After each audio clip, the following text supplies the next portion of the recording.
that with huge momentum. And stepping back, I think we can step back a little bit tonight as we talk about building a second March for Bernie. We should look at what we've built and what has been achieved across the country so far. This isn't just a typical presidential election campaign. We're building a historic opportunity to change the political landscape in this country and to build a lasting movement that can continue to fight for the 99%. This historic opportunity and this historic moment is why Socialist Alternative initiated this Movement for Bernie campaign. And across the country, Movement for Bernie chapters are calling for a second March for Bernie after the huge success of the first Marches for Bernie across the country. On February 27th, which is going right into the South Carolina results as well. And here in New York, we have a really particular sort of special theme for the March for Bernie too. Last week, and I know some of you were there, we had a Women for Bernie meeting in New York. There's 35 people there. It's a really inspiring meeting. Lots of the women in the room said not just that this was their first, like getting involved in the Bernie Sanders campaign as their first political activity, but that night, that very meeting was the first thing they've ever done for politics. That goes to show the nature of the Bernie Sanders campaign and a huge momentum behind political revolution. And so out of that meeting, we thought that it would only be appropriate given what's going on with the debate in society that's very widespread about what women should do in this election, and the really inappropriate comments that have been made about why women should support Hillary Clinton. We decided that it would only make sense to have in New York the second March for Bernie have a political theme, that we're not here for boys. And so that seems to have been agreed and taken up across different groups. And so that's sort of the framing for this March for Bernie too. So that brings us here tonight to have an organizing meeting to figure out how to build the best, most powerful march. And I want to just introduce the sort of agenda that we put together. So first, it makes sense for us to just discuss what's going on with the campaign, where we're at, and sort of politically what situation we have going into the second march. Megan, who organized that Women for Bernie meeting, has agreed to sort of kick us off, 10 minutes of sort of opening remarks. And then we should discuss together to have the most participation possible. Altogether, I think that can take like 45 minutes. Then we can move over to the business and really get down to how to organize this march on February 27th. So if that's good with everybody, I'm going to hand it over to Megan and have her come up. And she'll, like I said, she'll speak for about 10 minutes and explain where we're at. Yay! Thank you very much, Kelly. Can everybody hear me from here? I just want to make sure. Okay, awesome. Oh, is that on the microphone? Well, just a heads up, I can't really see too well over here. That's why I have my little circle of candles. So if I miss a word or something, it's just because I can't see my paper. So I'm really glad that we can come together and get organized for another March for Bernie. By now, I'm sure, as Kelly said, everyone's seen the results in New Hampshire. For the first time in U.S. history, a candidate who calls himself a socialist has won a major U.S. primary, and with a 22-point lead. The highest in the history of the New Hampshire primary. And just a week before, we saw a tie in Iowa, with neither candidate getting a majority. And now we see Bernie and Hillary are neck and neck, and the Nevada polls are a reflection of what's happening nationwide. Alongside all of this, exit polls showed a remarkable 83% of Democratic Party voters under the age of 30 voted for Bernie. 65% of voters from families with incomes of less than $100,000 and 71% of voters with families with incomes of less than $30,000 voted for Bernie Sanders. It's also significant to note that 55% of women in the New Hampshire primary voted for Bernie, which I think stands as a great response to the comments made by Madeleine Albright and Gloria Steinem, saying that there's a special place in hell for women who don't support Clinton, or that we're just here for boys, because the boys are with Bernie. That's why I think it's so important that we have this second march. Bernie's campaign, with its massive rallies and record-breaking number of individual small donations, has given expression to the deep anger that exists within U.S. society against Wall Street and against the corporate domination of politics. This campaign has become the latest explosive expression of class anger in America. another face of the radicalization taking place with Occupy Wall Street, to the movement to fight for $15 an hour minimum wage, to the Black Lives Matter movement, just to name a few examples. The enthusiasm of young people, working people for Bernie's call for a political revolution against the billionaire class is what powered his overwhelming victory in New Hampshire. It's what powers his average voter donation of, how much is it? He says it in every debate. $27 from literally millions of people all across the country, rather than corporate donations, the majority of what Hillary Clinton's been generating. The first March for Bernie brought thousands of people in the streets in 35 cities from coast to coast to show support for Bernie Sanders' call for a political revolution. We want to build off of that incredible momentum because that's how we can change. Things. One of my favorite kind of quotes from Bernie Sanders is when he said that even the best president in the world cannot take on the billionaire class alone. We need a mass movement of millions. I think that this is very important because if we want a political revolution against the billionaire class, we need an organized and sustained mass movement. The corporate Democratic Party establishment is organized. The ruling class is organized. And if we want to take them on, we also have to be organized. They can pay for ads with their super PACs, but we have the power of the thousands of people who came to the first March for Bernie, of the thousands of people who come to every rally that Bernie Sanders holds, the power of all the people in this room and everyone that we can get out and talk to. If we want to see $15 an hour all across the country, if we want to see single-payer health care, free higher education, and the many other demands in Bernie Sanders' platform, if we want him to win, we need a movement for Bernie, organizing to win these demands and to combat the attacks on Bernie that we're starting to see even more right now. We need a campaign in every workplace, on every campus, and in every community that actively takes on low wages, that takes on racism, that takes on sexism, environmental destruction. We need more meetings like this and more protests connecting Bernie's campaign to the struggles against the injustices created by this whole system. If we can get organized, we can bring millions behind Bernie's campaign to win in 2016.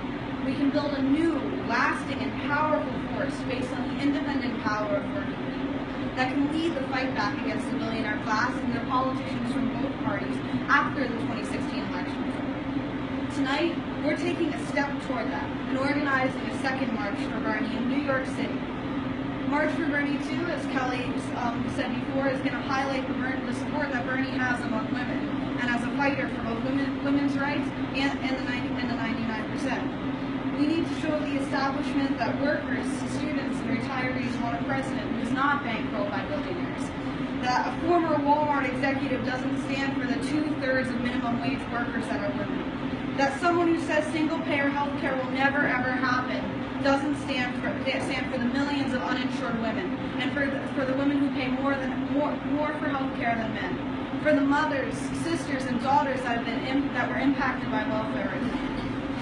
That's why this March for Bernie will be led by women who are fighting in their interests.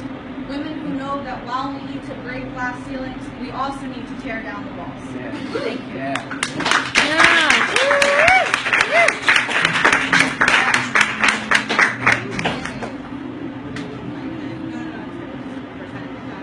All right, thanks Megan so much. Let's have some discussion. So the way I want to do this with you for as many people as possible is just raise your hand if you want to speak, if it's for a second, if it's for 2 minutes, if you want to ask a question, whatever. I'll note down like your shirt color or your jacket color. You can raise your hand even if somebody else is talking, so I can generate a list, and I'll just hit people in the order I see you. Heard as people who haven't spoken yet, and I'll ask people who've already spoken, they're going to come in at the end. So, who wants to speak? Raise your hand.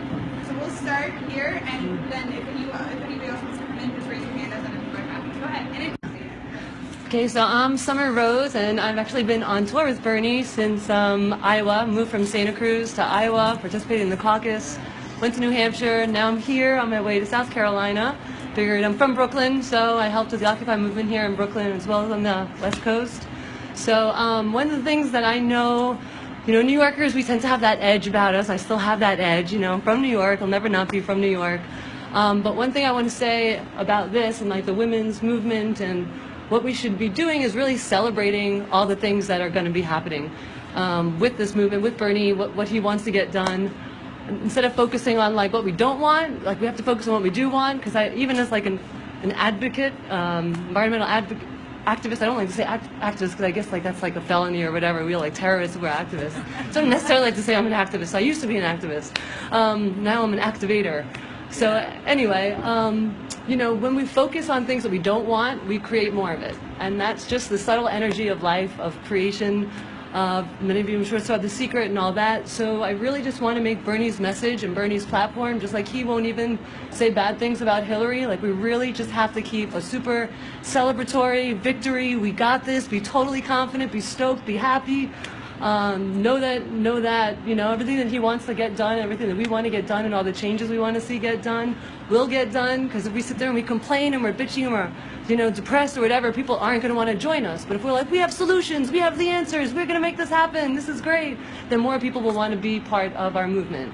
So that's what I want to see happening with this. You know, I do know Gloria Steinem, the very next day, she did apologize. And when I tell everybody to do, you know, apology is just words, let's take some action and show how much you really want to apologize. Now I'm asking her to actually endorse Bernie Sanders. You know, how sorry are you? Are you really sorry? Then maybe you can be one of those girls who gets behind Bernie Sanders. So that's kind of my little plug with this. If you want to follow what I'm doing, I'm also running for Congress in California, which is really exciting. Bernie says we need to do this together, so I encourage any of you, run for any and every office we can, because there's 200 of us that I know of that are on the Bernie Sanders platform that are actually running for Congress, Senate, local government offices, and our goal is to literally take back the House, take back the Senate, do everything we can to get organized, like you said.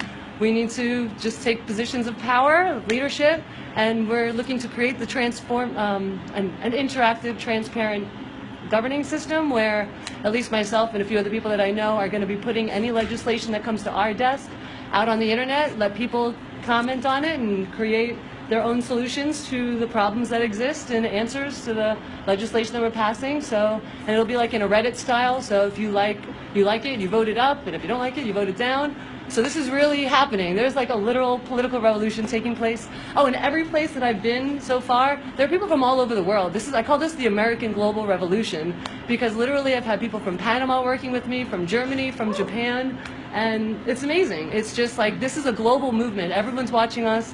Have faith, believe, be positive, and we got this. That's all I gotta say.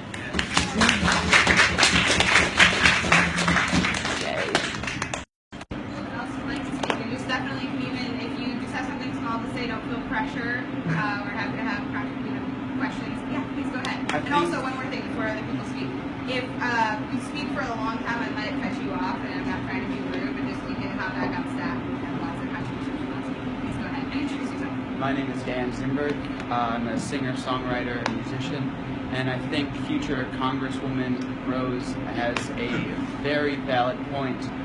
This is something that has to be sustainable. It can't be something that is one and done as soon as our guy gets into office, that we can just sit back, Netflix, and chill. It has to be something that we continue. And what I really liked about the Bernie Sanders campaign is that it really emulates that status, that we are not just going to chill just because everything is hoity-toity or a-okay.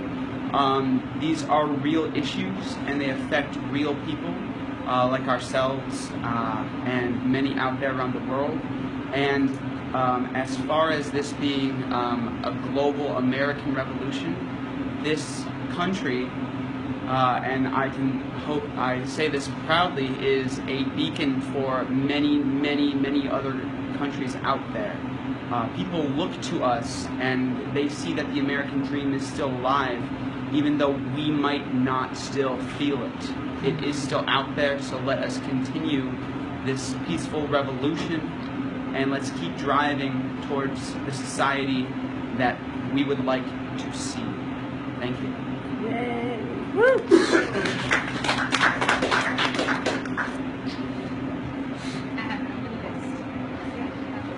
Hey, my name is Patrick. I actually just moved to New York. For the last 4 years, I've been in Seattle, and I'm with Socialist Alternative. And we got a socialist elected in Seattle, Shama Swan. I don't know if anyone's familiar with that. At a time of corporate cash, we got her elected in 2013. And she didn't stop there. As soon as she got elected, she uses her position in office to build a mass movement for $15 an hour. And Seattle was the first big city in the country to win 15, not because we didn't rely on the political establishment. We built a mass movement. We won 15 within 6 months of Shama being elected. And I think the appealing part, one of the appealing things about this campaign, about Bernie Sanders' challenge to corporate power in this country, is the massive rallies and mobilizations that have been taking place. The huge numbers of people donating. And I really think that that points to the potential for something bigger in this country, a mass, bigger movements in this country to fundamentally change the directions of our society. But I think that also we should take stock of what we're up against. Because on the one hand, I think there's this huge momentum right now. Bernie Sanders got 151,000 votes in New Hampshire, which is the most votes that any candidate ever has gotten. And there's in New Hampshire, Hillary Clinton in 2008, she got the second most at 131,000, and no Republican has come close to that either. And there's huge momentum surging across this country, which shows the potential, but also the establishment clearly is getting ready to, as Bernie said, throw the kitchen sink at this campaign. And we've starting to see a drip of editorials coming from, not just the Clinton campaign, but also the New York Times and other, trying to kind of scare people that if you get Bernie Sanders elected, he's going to take over the country and turn us into communist China. But so I think that that the enthusiasm right now, it's an opportunity. Not only if we get people activated, mobilized, counter that full-scale mobilization by the establishment against this campaign with our own full-scale, bottom-up, grassroots mobilization. I think that's the best way to win. But it's also the best way, I think, to prepare further battles, because there are so many issues in this community and communities across the country. We could spend the next 3 days just all the things that we're dealing with, student debt, the environment, etc. But the underlying issue is power. The billionaire class has a lot of it, and working people don't have enough. And I think the other thing that's being shown through this campaign is that we can't rely on the Democratic Party establishment. And I think Bernie's campaign points to the potential to build a new political party, which I think not only does the campaign show it's possible, but I think it's absolutely needed. Because if we're going to take on this powerful establishment in the U.S., we're going to need to mobilize millions of people. We're going to need to run more candidates. We're going to need to challenge not just the right wing, but the corporate wing of the Democratic Party. And having our own political party in the future, I think, would be a really incredible tool to help us win. You hear? Yeah, thank you.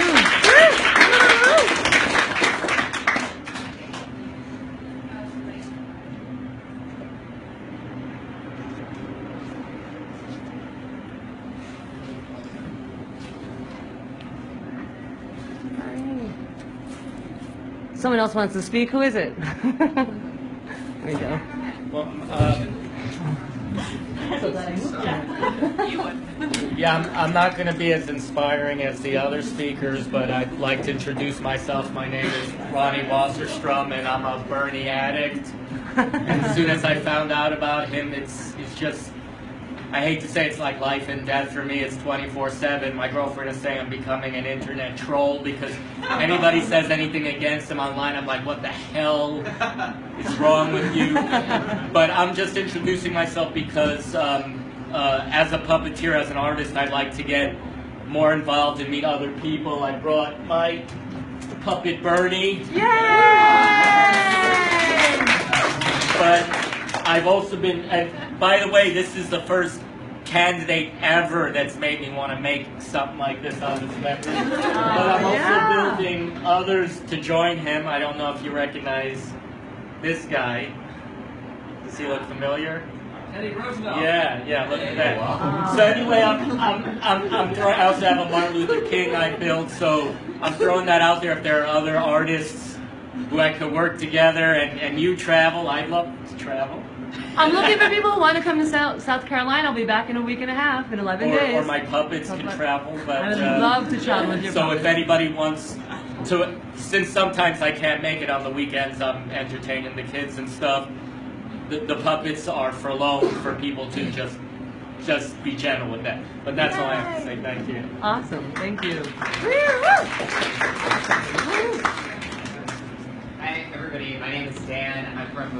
Bernie. And yeah, Summer Rose, I really like what you had to say, and I think that part of what people, when I was doing out petitioning, like many folks in Team Bernie, were going out and getting petition signatures to get Bernie to appear on the ballot. One thing that a lot of people have said that they really appreciate about Bernie is his honesty and his integrity. And I think that that does compare very favorably to other candidates in the Democratic side of the race, and I think that is an important thing. But I also think, on the flip side, we have to be cognizant that Hillary Clinton is attacking our candidate very forcefully. And she's attacking Bernie with the might of the 300 plus superdelegates she's accumulated that can push her over the top, even if Bernie wins a majority of the popular vote. She's attacking with corporate media that she and her friends control. I'm sure a lot of you saw that one of her supporters just bought The Onion, and then about a couple days later, The Onion released this like very weird glowing article about Hillary Clinton that's like very like the exact opposite. And Hillary Clinton is plugged into a lot of networks, and we have to be cognizant of that. And I think I want to highlight one particular attack that Hillary has put out lately. She did it in the recent debate. She called Bernie Sanders a single-issue candidate. And I think when we talk to people who say Sanders is a single-issue candidate, we have to say, no, no, no. Bernie Sanders has many, many positions. Many of them are very, very good, and we support them. But what Bernie Sanders has that's different than Hillary Clinton is a sustained analysis of the problems in this country. That we are dominated by a ruling elite that doesn't give a shit how many tens or hundreds of thousands of dollars of student debt we have, that I have, that doesn't give a shit about low-wage work. Hillary doesn't support 15, right? Hillary doesn't even support a $15 an hour minimum wage. She says 12 is good enough, right? Hillary doesn't support... What's that? She pays her volunteers $10 an hour. Bernie pays him 15. Yeah, that's right. On healthcare, I work in healthcare. The fact that Hillary Clinton doesn't realize that the system that we have now because of Obamacare is under direct assault from Republicans. That this is being relitigated every day by Republicans trying to tear down what small victory Obamacare was, right, in extending some coverage, but through insurance. There's so many flaws. We know we need single payer, and Bernie is going out there and saying that. So Bernie's analysis that connects back to political independence from that billionaire donor class is so important. And so that's one thing that I think we can turn around and be positive about when we combat what people say about Hillary, this, that, and the other. Just keep the focus on some of these issues, but tether it to the real independence that Bernie has. And I just want to say the other big thing that we haven't touched on yet is Donald Trump. This guy on Saturday, he's up 19 points in the last poll I saw, the Quinnipiac poll. 19 points in South Carolina. I mean, this guy won New Hampshire in a walk. If he wins South Carolina in a walk, I mean, there will be huge pressure for everybody else to get out of the race except maybe Marco Rubio. I mean, but who knows? They're so out of control in terms of the race. You could see Trump really winning this thing. And I think it's so important that we do this type of building that we're doing here in New York, because what Trump has said about Latinos, what Trump has said about the African American community, what Trump has said about any number of immigrants, about poor people, about women, I mean, that type of xenophobia and sexism and racism has no place in New York City or anywhere else. And I think we have to really build this fight back, and we have to make it clear to people it's not just about defeating Hillary, but it's about fighting back against this type of neo-fascism and pointing the way forward to a future built on solidarity and built on socialism, which is the way that we're going to get more people excited about this. So I'll just finish on, I think it's great that we have this march coming up, and people got to go out there, we got to build, we got to rally our neighbors, and we're going to talk more about that. And I can't wait for everyone to throw down, and for this is going to be a great rally on the 27th. Yes. Yeah.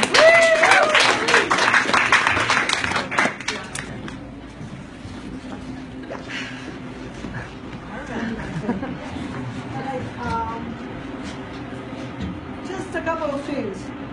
This march is very important because it's at the door of the primaries on Super Tuesday, which we have to win at least all of them. Having said that, there is a great movement of New Yorkers to go to Massachusetts and so forth. But I'm trying to convince each of them that they shouldn't go on Saturday. They should go on Saturday night after the march. because they have to show at this march. We cannot let those people leave the city without attending our march. We have to be 5,000, 10,000. So let's work on that. Because yes, this is part of the GOTV, get out the vote. Because New York is at the center of the media all over the world. Whatever happens in New York, especially after New Hampshire. After New Hampshire, we are feeling the burn more and more all over the country. And this march is going to show the world how much New York, the center of the world, is feeling the burn. And we will convince anybody. At least that's what I think. But you tell me if I'm wrong. Let's try to convince our fellow friends not to leave the city, because we have a commitment here for the March number 2. That's what I want to say.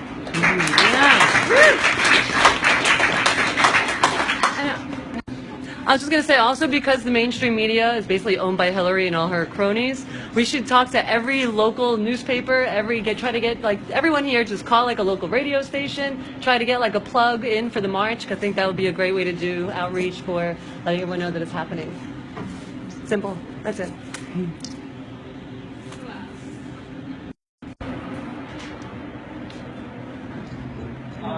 My name is Jack, and I've been involved in the campaign in many different ways, and I think one of the most inspiring ways in which I've gotten involved was carrying these LED signs that are made out of Christmas lights.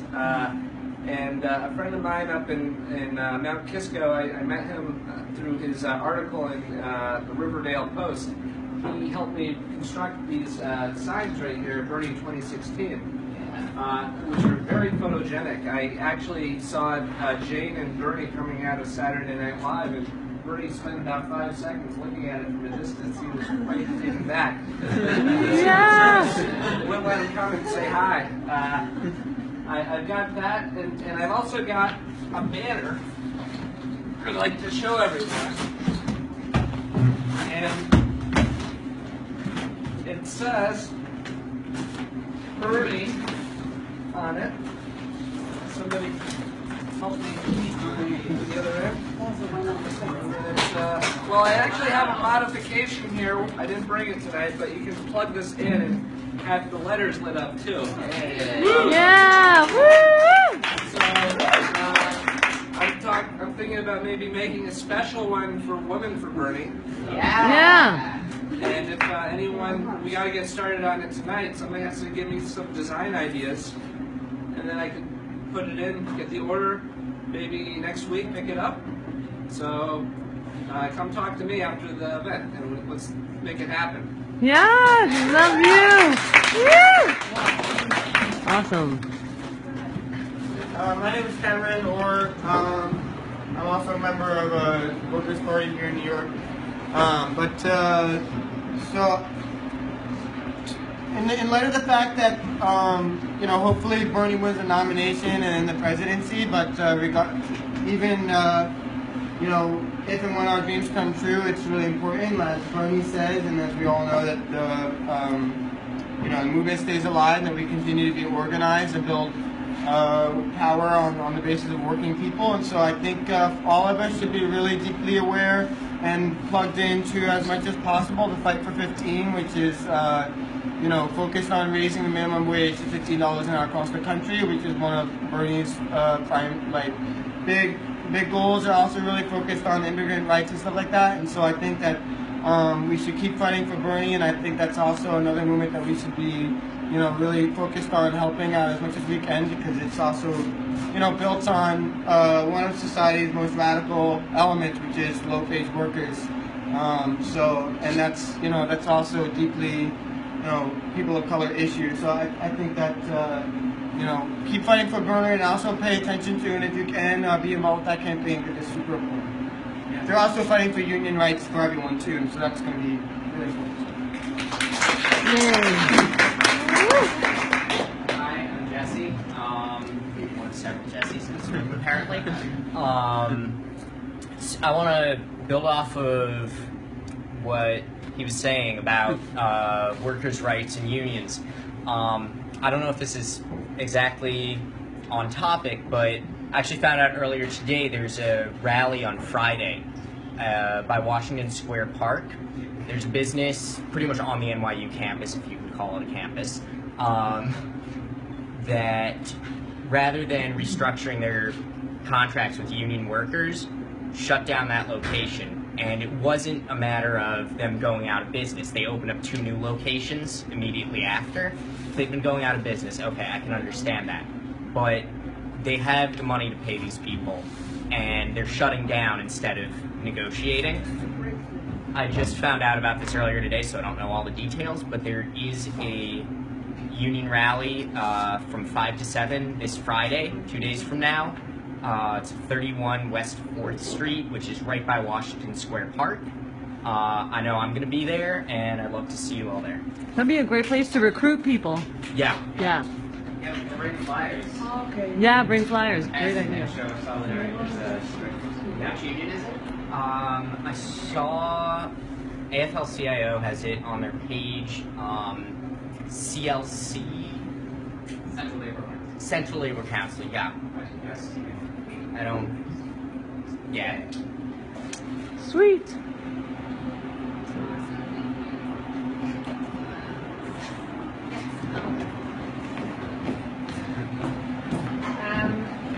So I think we're all here for the march, for March 2, and I think it's really important that it hasn't been paid enough attention to.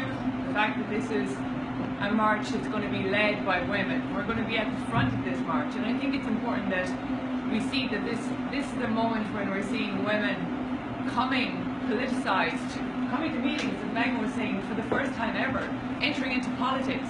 This is just a crucial moment for us to have our voices heard, to show that we have power.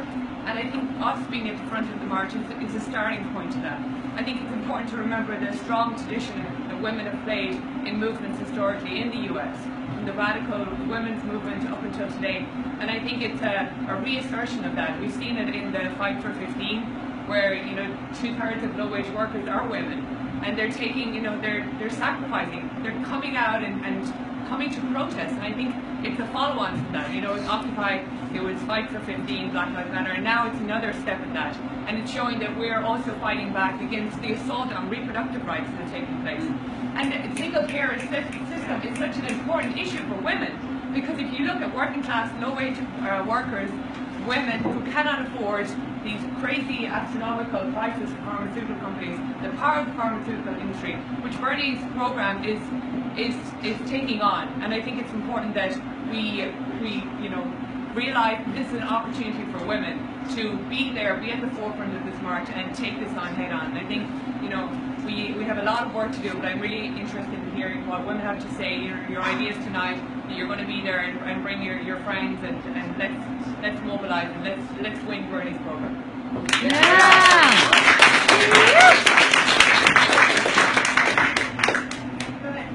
I'm Eric, and I've talked to a lot of people who keep saying Hillary's going to win. It's just pointless to support Bernie. Which I certainly hope Bernie wins, and I think he does have a good shot. But I think it's important to also remember, as people have been saying, that we're building a movement here that's fighting back against the type of politics that's dominated the country for the last 20 years and has made a lot.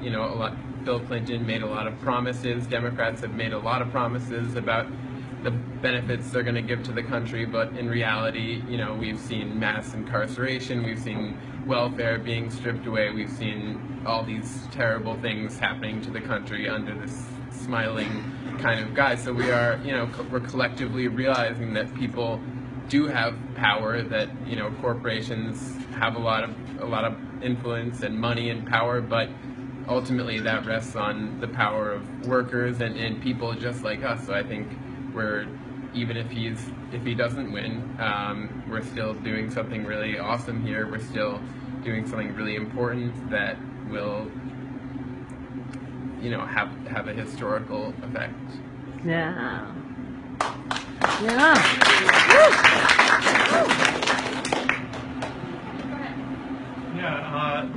My name's Jesse also. And I just kind of have a question I'd like to pose. How many people here have a family member who is currently supporting Trump? This is like, okay, so I'm not the only person. I recently had a conversation with a family member who I hadn't talked in a while, and we brought up politics, and I shared with her why I'm supporting Bernie, why I consider myself progressive, a democratic socialist, and what Bernie Sanders will do for this country. Not once in my discussion did I tell her why Donald Trump is bad, why he's bad for this country, why Hillary Clinton is bad, why she's bad for this country. It is my belief that if we attack the established, it's not as much about attacking other candidates and the establishment as it is about talking about the good that Bernie Sanders can do. He is the one who has stated from the beginning that he is not running attack ads. That is not his game. And I think as people who are in full support of Bernie Sanders, that we should be really following his model, because if we really hit hard and do this, attack like the Hillary's nose thing that comes around a lot of the marches, or really attack ads against the GOP candidates, yeah, obviously we are opposed to their ideas, but we get a lot more accomplished by talking about the good that Bernie Sanders can do. And if we attack, the establishment will attack back twice as hard, but they cannot attack back twice as hard about the good that they can do. No one can really say the good things that Donald Trump is doing. They say, oh, he speaks his mind.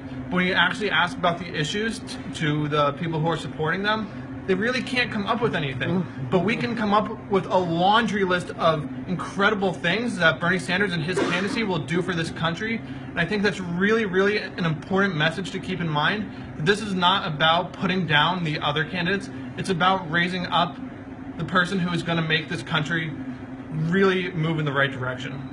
Yeah. Alright, so this discussion is great. We're only partway through the meeting, but I want to move directions a little bit. We have somebody who's offered to play a song. Yeah. You want to do that right now? You can 2 minutes, I'll 2 minutes. Alright, we'll do that. Does anybody want to give any final comments before this part of the discussion before our song? Yeah, go ahead. Okay. Hi everybody, my name is Leon. I'm a member also of Socialist Alternative. And everybody that knows me know that I don't get angry usually, very easily. But I am angry right now because there's finally a candidate running against racism, against the dictatorship of Wall Street, against the health insurance companies, and all the establishment is rallying behind him. And all that they can say is that it's impossible. When they say it's impossible to get all these good things, it really gets me angry actually. And what they're saying, it's impossible. They're saying that women are here for the boys. They're saying that universal healthcare is a utopian idea. It will never happen, and so on. And I want to ask everybody, is it possible? Yeah. Yes! All right. Yeah. I'm glad to have you on my side of this. I want to say, why is it possible, and how did we get where we are today, where we do have a minimum wage and so on? And to remind ourselves that the way we want minimum wage and union rights and any kind of healthcare and so on, and the right to vote for everybody is by struggling, by a struggle, by building a movement, mass movements on every front, every time, every year, and so on. And I think that even today, what we're building here is a movement, and we're building this movement to get someone elected. But also, as Ben himself said, this is not about him, this is about millions of people coming together. And what I hope that we're doing here is building a sustained movement, is that we're building something that will go beyond the primaries, regardless of the results, and will go beyond November. And what we're building here, and I want to agree with what you said about building this sustained movement, and also what Patrick said, is that we're building something that is new, that is built on top of what we had before on Occupy Wall Street, on the Fight for 15, on Black Lives Matter, and we're building really a new thing that fights against the establishment, although I agree about being positive, but there is a need to fight against the establishment and really build a new organization, a new party that finally represents the 99% ordinary working people that are struggling every day. So that's what I hope actually to get out of this campaign. going to build an ongoing movement. So thanks.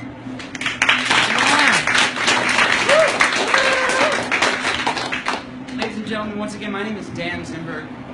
One thing that I really noticed out of the first Bernie March is that it was it wasn't televised very much. I was very, very influenced by that march. I felt the burn, I was dancing, I was singing, and I took a lot away from it. And I really feel like because Hillary Clinton and the corporate media have a lot of control over what gets played on the air, that they do have that power. But there is something called YouTube that a lot of people like to watch, and I think that that is something that they cannot stop, personally. So I just found out today, Americans are getting 1/3 of their news from Facebook. Amazing. 1/3 So of Americans we'll put this are out. getting there. So keep social media is the way to go. Yes, Awesome. absolutely. Social media is very huge. That is why I'm producing a music video for the song I wrote called "Burn the Vote." It is a song to encourage people, not only millennials, but other people, to get out and vote. They will see the electrical charge that we all have through campaigning, and we're also going to shoot during the Bernie March. And there's going to be no way in hell that they won't be able to see this. Yeah. Ow!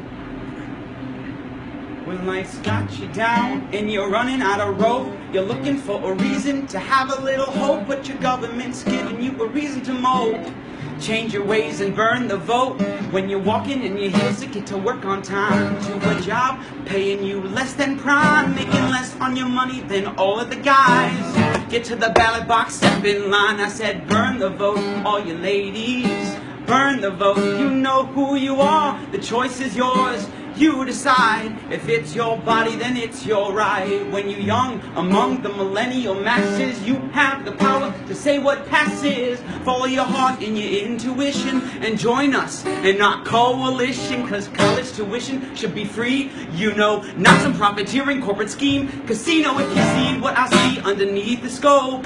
Now is the time to burn the vote. I said burn the vote, you millennials.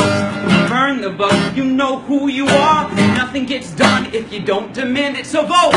And let's save the planet. Working hard all your life, that's called maturity. But now you need a little help, some security, cause medical bills got you feeling the strife. Burn the vote and take back your life, come on. You deserve the right to retire. You work damn hard all your life. I'm admired by the fire in your heart that never quits. Now you deserve the reaping of the benefits. I said burn the vote, all you baby boomers. Burn the vote, you know who you are. You fought for this country and it's clear to see. You were once brave so we could be free. I said one, we are the people. Two, we are united. This revolution is not leaving. One, we are the people. Two, we are united. Three, this revolution is not. Count with me. Oh, one, we are the people. Two, we are united. Three, this revolution is not. Everybody now. One, we are the people. Two, we are united. This revolution is not leaving. Is not leaving. No, we're not leaving.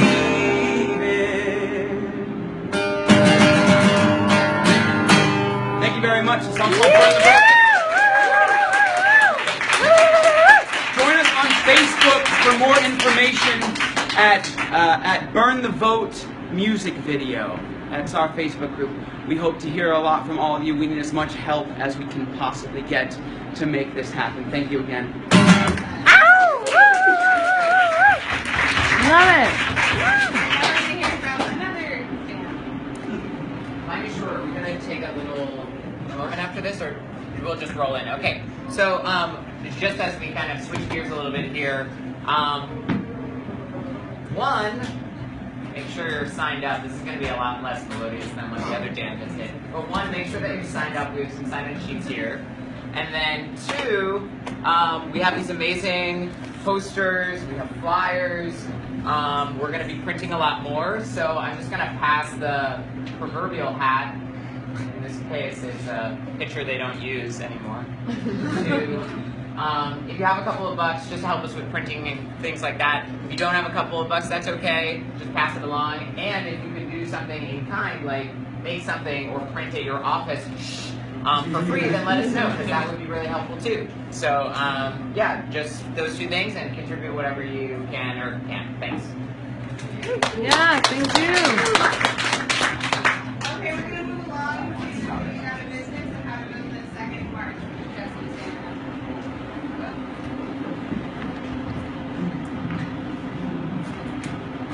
So, I think everybody here today, is obviously excited about the march, and I think it was really important to have the discussion that we had to really clarify what it is that we're trying to build, what this movement is all about, where we are. And I think there's a lot of, there were many, many good points that were raised about the different ideas about how to build this movement.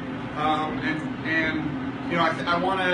don't want to deal too much with it, but I did want to make a couple of comments that I think people are really excited about Bernie Sanders, about it's a grassroots campaign. It's finally people are feeling a real critique of the system, that someone is telling the truth about how the political system is corrupt, that the economy is rigged, and this is what's exciting people. And I really agree with what people have said, that is the highlight, and that's what we want to highlight about this campaign, is the message that Bernie Sanders has about a real fight against the billionaire class, and about a program that's going to meet the interests of all ordinary working people all across the country.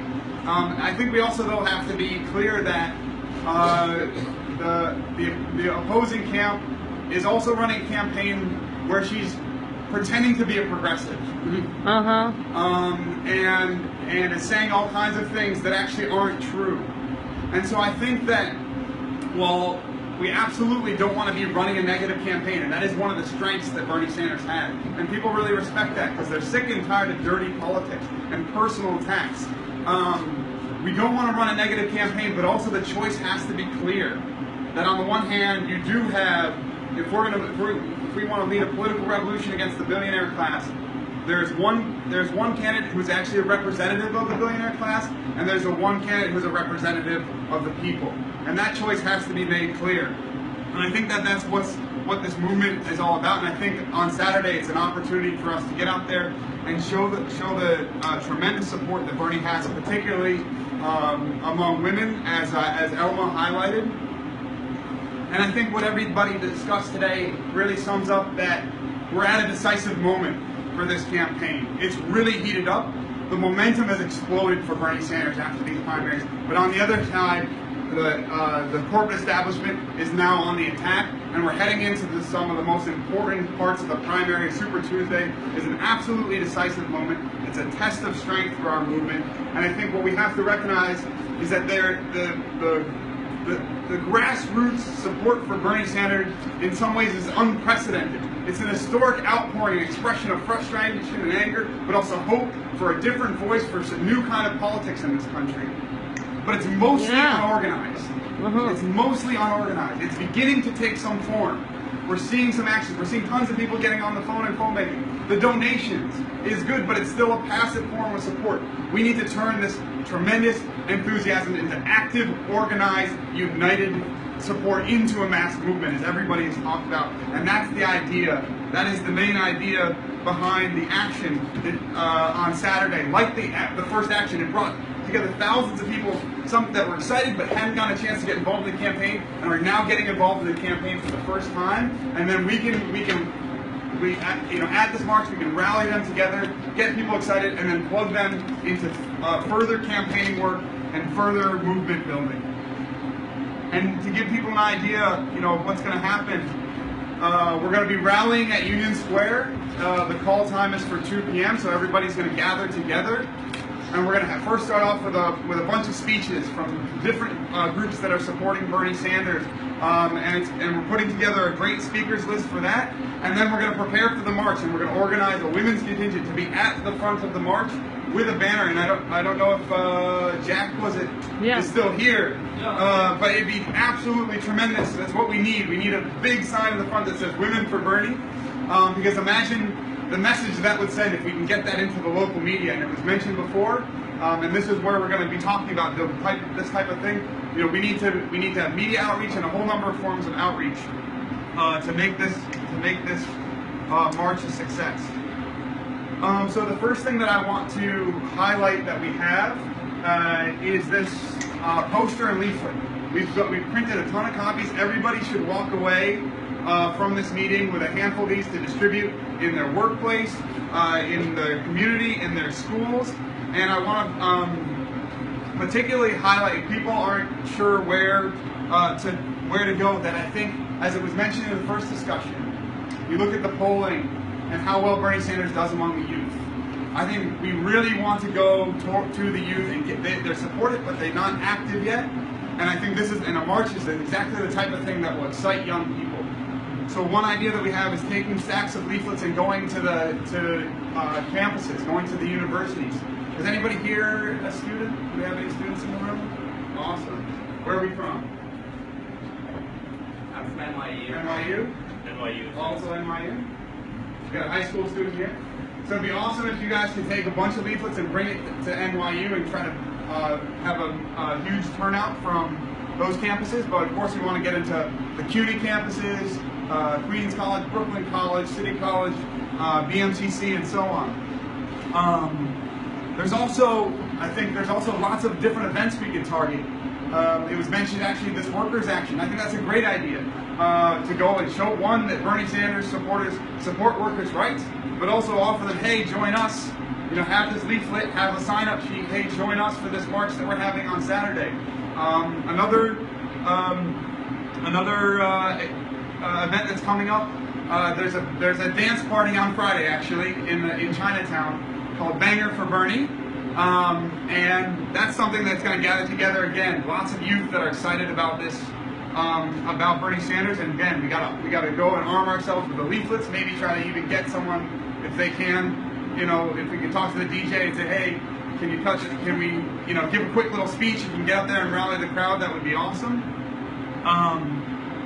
So I'm going to just go through a bunch of things and then I'll open up for discussion and questions and so on. We're also, Movement for Bernie is organizing a number of tabling and flyering in the community on this weekend. So there's going to be one in Brooklyn and in Queens, also up in Harlem. So maybe I just ask whoever's organizing each one that they could announce the times for those. I think, Dan, can you tell us where the Brooklyn one's going to be? Yeah, so the Brooklyn one will be on Saturday from 12 to 2 at Grand Army Plaza in front of Brooklyn Library. And come, wear your Bernie paraphernalia, you have a sign, feel free to bring that. It's good to be visual. And yeah, we'll engage with people, build for the march, and we have a couple of t-shirts, we'll sell that stuff too, get into some discussions with our neighbors. We've gotten a really positive response. So 12 to 2 in front of Brooklyn Library on Saturday. Anybody from the Queens Movement to Bernie? Yeah, Megan. Hi, we're having a table on Sunday from 12 to 2 in Woodside, right outside of the train station. And there's also going to be a table next Wednesday at LaGuardia College from 3 o'clock to 4:30. Are there any other planned events that we know of? We're gonna have a table in Harlem, either Saturday or Sunday. We don't know yet. But is there anyone here from Uptown Manhattan? Anyone? Close. Yeah. Washington Heights, awesome. So let's talk. If anyone else will be around or whatever, just come to me later. And, yeah, we'll figure it out. Cool. Great. So we've got a bunch of activity happening this weekend, and if people didn't get all those times, you know, make sure to sign up on the email list tonight, because we'll send out an email tomorrow for everyone that's gonna list out all the details for these events for you to be able to plug into. And the other thing, the big thing I think that's important for building this, as someone already mentioned, is social media. It's a way that the march was built, in large part for the first time around. And this is, Facebook is a great tool for us to spread the word. We've set up an event page. How many people here have an active Facebook account? All right. Keep the hands up. Keep the hands up. All right, keep the hands up. Active Facebook. All right. Okay. How many people have RSVP'd that they're going to the march on Saturday? Keep your hands up. Okay. Good. How many people have shared that event on their own timeline or another page? Okay, pretty good, pretty good. Some of the hands are coming down. How many people have invited at least 10 of their friends in the New York area? All right. How many have invited at least 20? Anybody 50? I'm never. Oh, you got one hand up.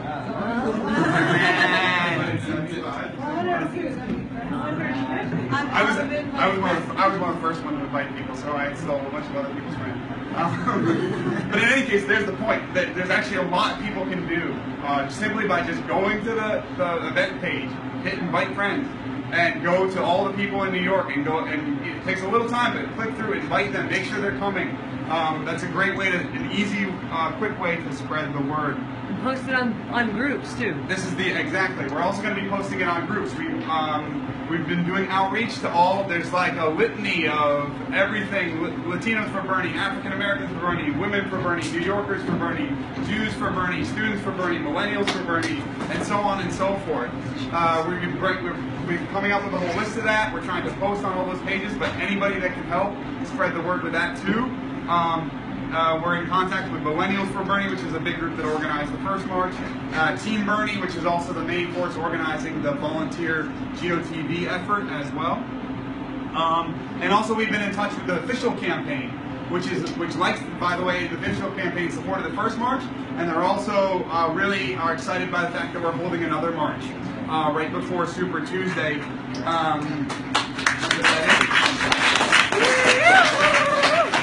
So the official campaign has also said that they can help send out and promote the event. And we're doing media outreach as well to local outlets so that we can actually get into the news. Especially, I think this is going to be an important time on Saturday. It's the South Carolina primary. But we're in the poll show. We're a little bit behind. So I think the message coming out of Saturday, no matter how Bernie does, and hopefully he does better than at every poll, every primary he's doing better than expected, and I think he will again. But no matter what happens, we can say in addition to what happens there was also thousands of people on the streets all across the country supporting Bernie Sanders. And if we get that into media, that's going to be great. So yeah, I've listed off a bunch of things, and I think the key right now for us is to get a big turnout, is to mobilize, take the leaflets, go on social media, and build this event. So I just want to wrap it up there and open it up to the floor for anybody that has additional ideas or questions in terms of how we can make this a big and successful march. Thanks. I want to make a request. Yes. Right now, if I may. Look at that sign. I know this might sound a little invasive, but we're going to, 12 of us are going to South Carolina on Saturday until Saturday 20 to the 26th. Yeah. Right. Okay. Yeah.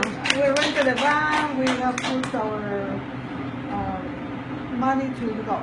But the request is that I spend a lot of money in materials, flyers in Spanish, buttons, 1,000 buttons, 10,000. So if anybody wants to donate, you already made a donation.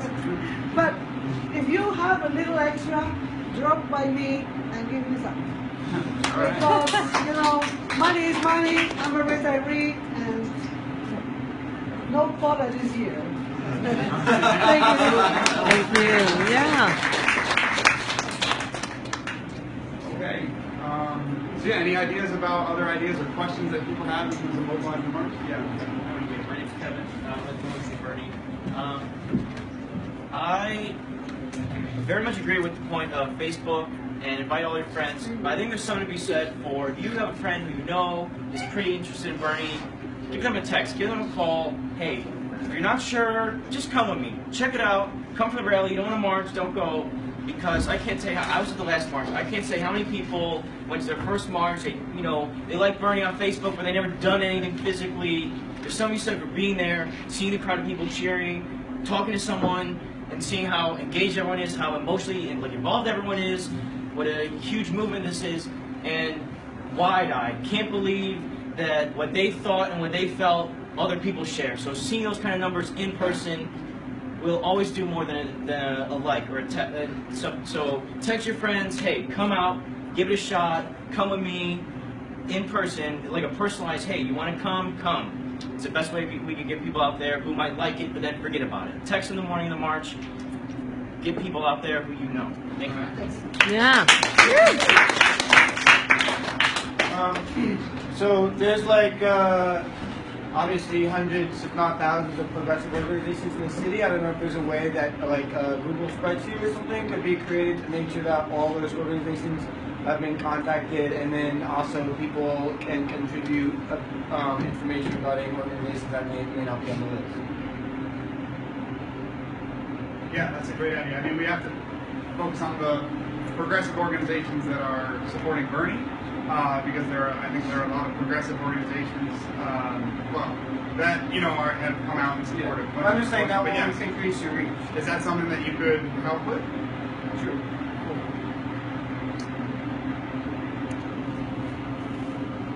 Sorry, in the back of the minutes.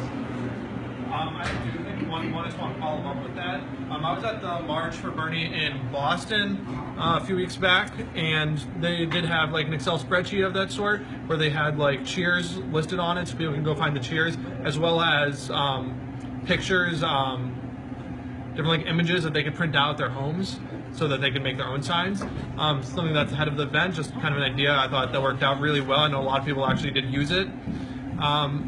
And the other question I have, either for you, Jesse, or for anyone in this room, kind of an open question, is I think one thing that this campaign is clearly doing very well is engaging the millennial vote and the young vote.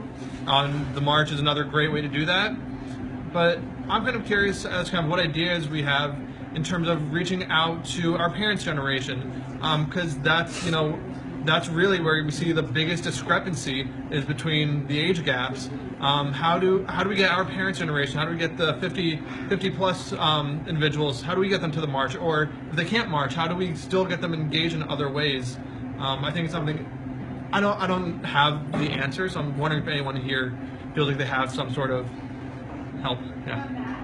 Mm-hmm. Based on my own personal experience and anyone in the baby boomer generation that I can speak to, it's less about social issues than it's about Bernie's vision for taxation, and I think that's something that people are really uneducated about. And having something that's really powerful visually to give to everyone and to disseminate to the masses is something that really, when it gets down to it, I think our parents' generation cares about money and their retirement. So I think we pander to that. I think that's what you do. I'm sorry. Oh yeah, just on that, because the polling data from New Hampshire showed that Bernie Sanders won 83% of the youth vote, but the only demographic he didn't win was those over 65, and even that was really close. And I've been to big rallies in New York, in Seattle, and elsewhere, and there have been people. It's not just young people going to these rallies. So I do think that if it's there's lots of people on Facebook who aren't young people. I think the more we get out the message about this rally, I do think we will turn out. It won't just be young people, and I think especially Bernie Sanders' position and his policies on Social Security, I think is really incredibly important for the older generation and the retirees and things like that. So I think we should be very confident that we can turn out more than just young people for this rally. Sorry, guys, respond real quickly. And I think that point's really important. I think part of the reason why we're seeing this discrepancy is because typically our parent generation are more invested in the mainstream media on TV, while our generation is more focused on social media, and so where Bernie Sanders is more gets more face time. So yes, I think the more we push this, the more the older generation will come out. That being said, I think it really needs to be this active push for us to call call our parents, call their friends, call our aunts and uncles, and really say who's in this area, not just my friends, but everyone else. Yeah, I really agree with that. Actually, there's a name in the Obama campaign in 2008. There's a name for the phenomenon where young people were convincing their parents to vote differently. I forget what it's called, but yeah, I think that's a great, point about how we can be reaching older people as well. But in some ways, it can be through the youth and through young people as well. So I've got a bunch of hands up. I don't want to forget people in the back. So go ahead. I'm sorry if this question was asked already, but what do we do about those super delegates? That's a good question. I'm sorry, that's a little vague, but I'm sure all of you have read about how the DNC is kind of corralling everyone together. I think the best thing we can do to that is we call our own representatives and we say if you don't stand by our vote, we're going to vote you out. Yeah, but how much does that really happen? Congress has a 90% retention rating and a 10% approval rating. But they don't come into play until we have to win the primaries first. That's the most important thing. Then they will come into play. And when you say win, do you mean like outright win by votes? Yeah, if we win a majority of the primaries, then that's when the delegates come into play. And they don't want to use the superdelegates, so they want to win the primaries too. So, I think that it's not the key issue right now. It shows the establishment's against us, or against Bernie, but I think the key thing right now is to activate people to win the primary. Well, just one last one. Do you think New Hampshire was a win then, given the fact that Bernie... We won New Hampshire, clearly. But the delegates, with the skewing, I'm saying that's the problem. Is don't think that just because you win the most votes means that you're going to win. It was a good message to know to get out and vote. It's true, it is a problem, and it highlights what we've discussed at many of these meetings, and including today, that actually, this is the corporate establishment has it set up in their favor, and this is not favorable terrain for our campaign. That is one of the obstacles that we're up against, absolutely, and we have to continue to discuss how to deal with that. But I think overall, it is a question of building our movement and trying to get the maximum possible support in the primaries that we can, in order to have the biggest effect and to make it politically more unviable for them to simply go against the will of the people and to lean on the superdelegates. And also, I don't want to, this is an important discussion and I don't want to cut it off, but also the idea of the first discussion was to discuss points like this, and now to move on to the more practical aspects of building, how we can actually build the march and make it a huge success. I don't want us to lose sight of that. So anyway, there's a petition for MoveOn.org on the superdelegates. They've got over 100,000 signatures, so I would definitely share that on Facebook to just give expression to that people want the will of the voters to carry the day. Go ahead. Yeah, the other thing is, at this point, the best thing we can do about the superdelegates is don't worry too much about it. Yeah. Obama was down by a lot of superdelegates in 08. He was down by almost as much as we are now. He had a few more than we do now, but the fact is, in the event... I just read today there was a migration of one of the delegates that was voting for Hillary and moved over, so that's going to happen. The migration is going to happen. The thing is... I do think this is an important discussion. Can I just finish up?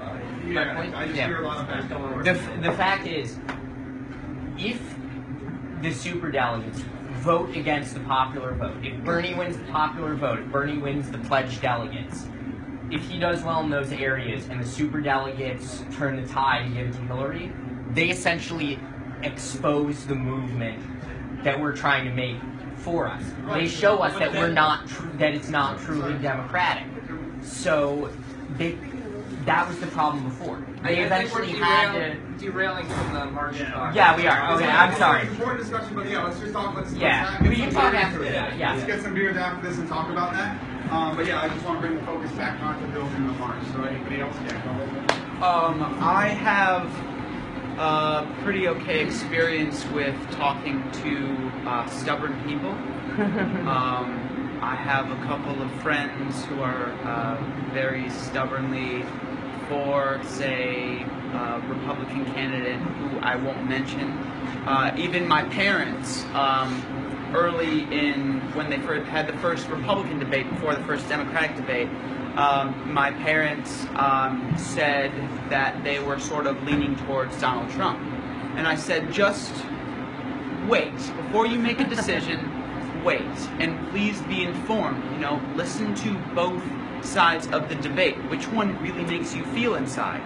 Also, I want to add, it's okay to push a little bit, because older generations may be set in their ways, and even though they may not listen, they hear what you are saying.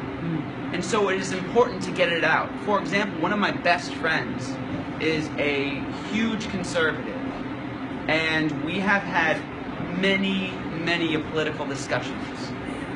And he texted me about a week ago, and he said, hey, please do not judge me, but I think I am starting to feel a little bit of the burn, #conservatives for Bernie. And that's what you need to do.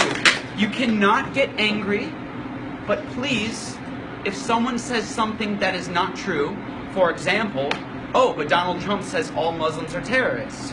Well, if you think that Donald Trump has such a high standpoint of what all Muslim people are, maybe you should take a second look at that. So have a defense for everything that these people might throw at you, because they may not listen, but they hear you, and they will in fact change their minds for the good. Yes. So that's all I have to say about that.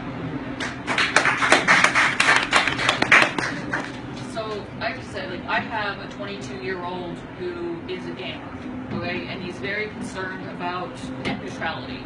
Now, I'm not 100% positive on what Bernie's standpoint is on net neutrality, although I have a pretty good idea that it's keep it open, keep it free, and improve the speed here in America. Yes. So, I mean, my son, whenever he sees anything about net neutrality and how conservatives want to control it and they want to corporatize it, he comes storming out of his room and he just goes basically ape shit on me. I'm like, okay, calm down, I'm on your side here. But I mean, if I could be given like some information, I'm positive that my son will put it out there on like his very, gaming networks. And I also have a 17-year-old. She just turned 17. She's actually going to be 2.5 months shy of being able to vote in November. But because we are very at home, we always talk about politics. My kids grew up with me, so therefore they're all pretty liberal. But even though she's too young to vote in the election, I mean, I could probably even get her to come to march with me, which would be important, even though she's not old enough to vote. But she'll be turning 18 right around the time of, her birthday's on the 27th of January. So right around the time that the inauguration happens. So even though she can have a physical say, there's a lot of kids that fall into that group that she does that I think would be important to get out too. Yeah, there's a lot of issues out there that can energize people. I'm not sure what Bernie's position is on net neutrality exactly. I'm sure he's against the corporate control. I do know he's for an open internet, so I do know that. Just I'll stand up from all the way back here. Just kind of on the note of getting like young people involved, and I'm actually 17. I'm June 27th, 98, and I've actually. Did you say 98? Yeah.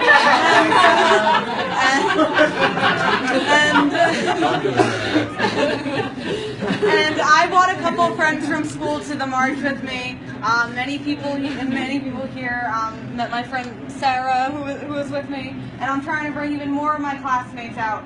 Some of us will be able to vote, some of us won't be able to vote, but we can get involved, and so it's very important to do that outreach in high schools, in colleges, wherever we can. If we do have if anyone here has younger siblings or cousins or something, like I think that like high school students are following politics way more than you might expect. So. Actually, I also have one of the organizers, high schoolers for Bernie right here. So I think that's a tremendous way to build for the march. So when the march and like what someone else was saying about issues, I think it would be really good to have like a lot of Bernie's issues, since he's a one-issue candidate, have like flyers that all show what his issues are, and maybe we can even like number them. Like if there's like 100, then we can actually say number 1, number 2, and people will just see like these numbers throughout the. And I have a question about this. The idea of a march, sometimes they feel they're more antagonistic or something. There's like a heaviness to the idea of march. So I've thought about this for years, being involved in this movement, and calling them parades instead, which sounds more family friendly and more upbeat and more soft. So I don't know, like obviously we're not going to turn this into a parade, but it just sounds more fun and playful if we say parades. That's something I want to kind of let's think about, maybe talk about for the next march.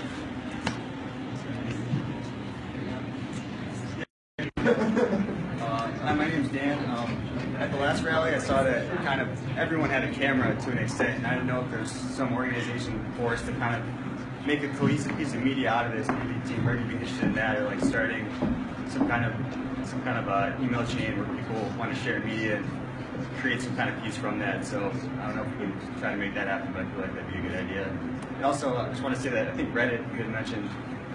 I mentioned Reddit. Yeah, like it's a really good place. They really support Bernie, and if you just put it on the New York City subreddit, that's a good place to get traffic also. So. Do we have any vendors? That's how I found out about this. Okay. Yeah. Go crazy on Reddit. I wouldn't say crazy, Well, how Reddit works on Reddit. but like I subscribe to Sanders for President, New York for Bernie, like all those, and I post them occasionally.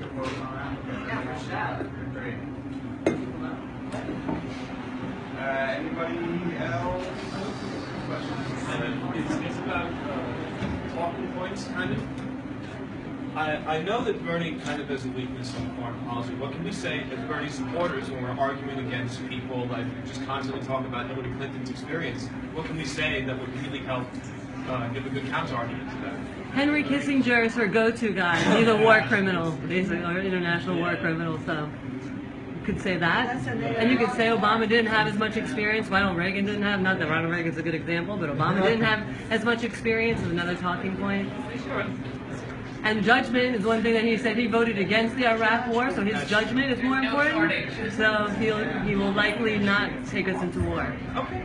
So, there's actually a lot of different ways to come at the question of foreign policy, and that's, I think again, that's kind of, if I don't want to cut off a really good discussion, but it is something that I would say, let's grab a beer afterwards and discuss that. And I just want to wrap, well, the main discussion right now is how to build for this march. I think the most important thing for this march is that we get a good turnout, right? Yeah. We need to have lots of people to actually show Bernie Sanders has huge support. We need to have thousands of people in the streets. That's the key thing right now for the march, and we won't be, the people that are marching, we won't have to be convincing each other to support Bernie Sanders. Everyone that will, obviously be supporting him.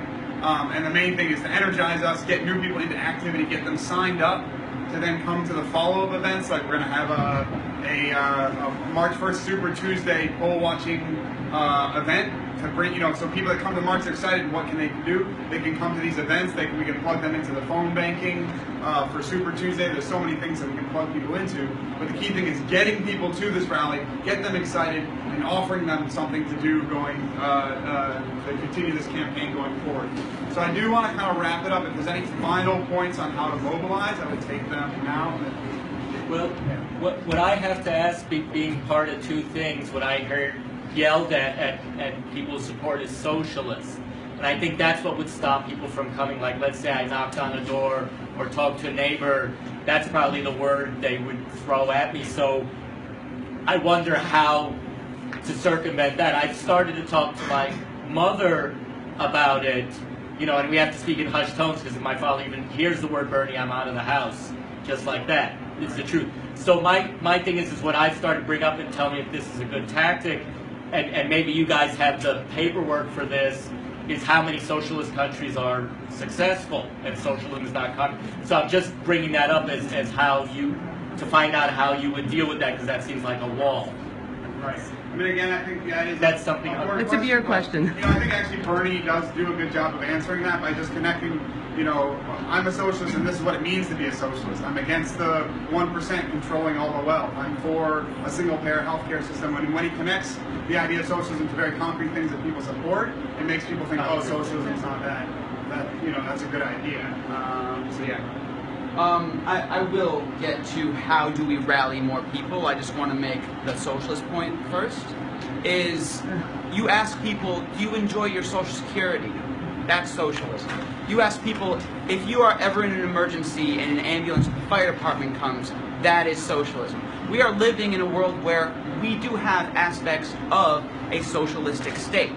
People are just unaware of it. Now, the main question is how do we mobilize more people? And I think that the best way to do this, you could say social media, you can pass out flyers all you want, but I really think that the best way to go about doing this is while we are marching.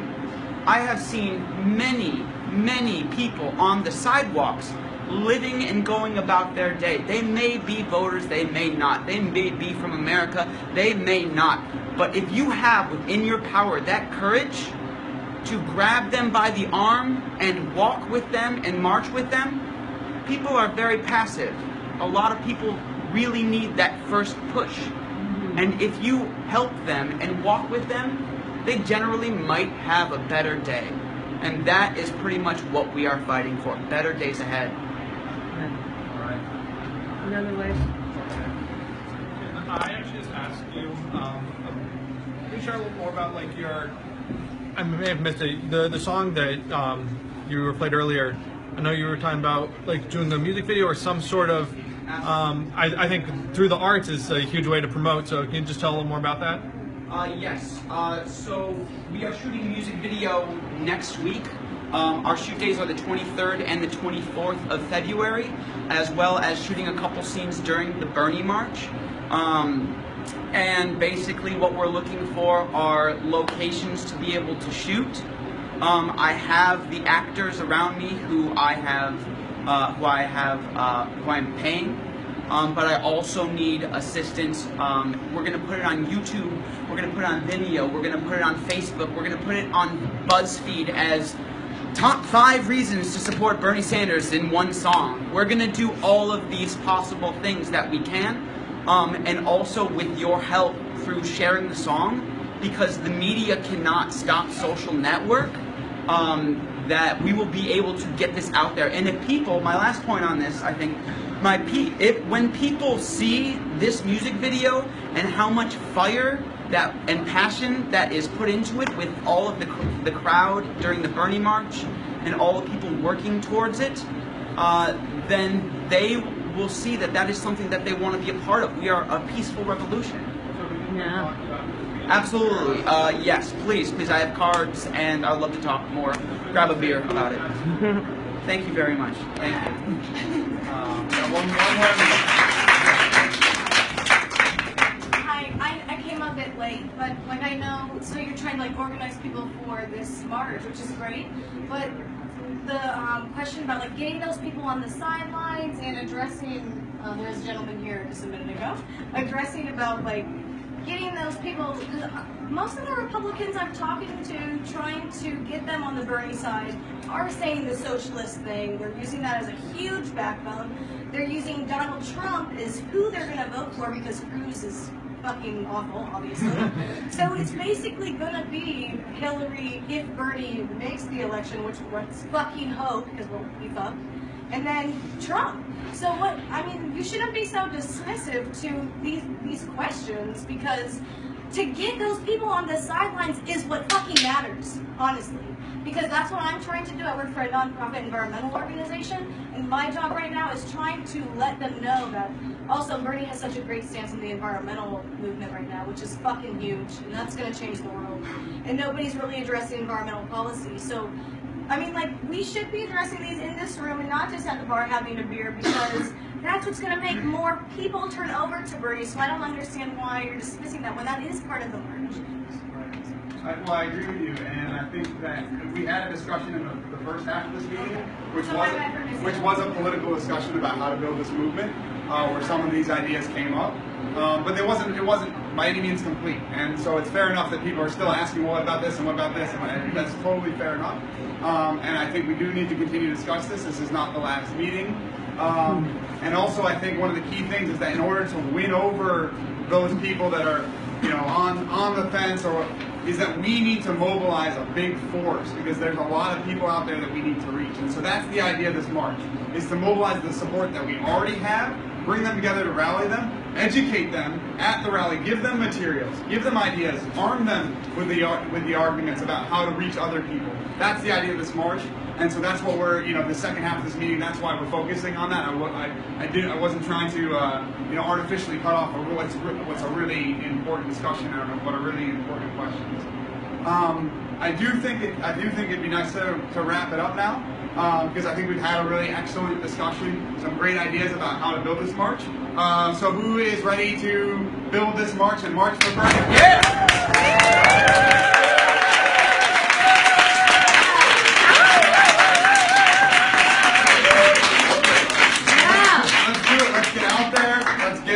Get your leaflets, get out to your school, get to the community, get to your workplace, get to the events, do it on social media. Let's build this event. Yeah. Let's build our movement. Let's build the political revolution against the billionaire class. Yes. Yeah. And also, right on Saturday, we're going to have a sign-making party to get ready for the. It's going to be in. We'll send out an email about the location. It's going to be at our meeting an office in Williamsburg. We're going to have a party right before the march. And don't forget to sign up and take a bunch of leaflets. All right?